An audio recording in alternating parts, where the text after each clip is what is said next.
তদন্ত প্ৰক্ৰিয়া খুব ক্ষীপ্ৰভাৱে আগবাঢ়িছে আমি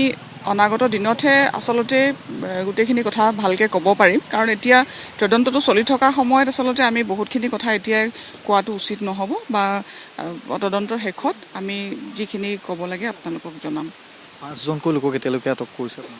হয় এতিয়ালৈকে আমি 5জন মানুহক আটক কৰিছোঁ সোধা পোছাৰ কাৰণে পৰৱৰ্তী সময়ত বাকীখিনি ডেভেলপমেণ্ট আমি জনাম আজি দুগৰাকীকৈ যেহেতু শীৰ্ষ বিষয়াও ইয়াত আহি উপস্থিত হৈছেহি এই গোটেই টিমটো গুৱাহাটীৰ পৰা আহিছে হয় এটি ফৰেনচিকৰ টিম আৰু আমাৰ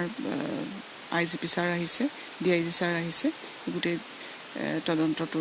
সঠিকভাৱে যাতে হয় সেইটো তদাৰক কৰিবৰ কাৰণে আৰু ইতিমধ্যে গমেই পাইছে চাগে সকলোৱে আমি এটা SITও গঠন কৰি দিছোঁ যাতে ইনভেষ্টিগেশ্যনটো খুব ভালদৰে সুচাৰুৰূপে হৈ যায় আমি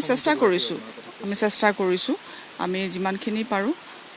ঘটনাটো যাতে এটা সঠিক আমি তাৰ ৰিজাল্টটো দিব পাৰোঁ আমি তাৰ কাৰণে খুব ভালদৰে গোটেই টিমটো লাগি আছোঁ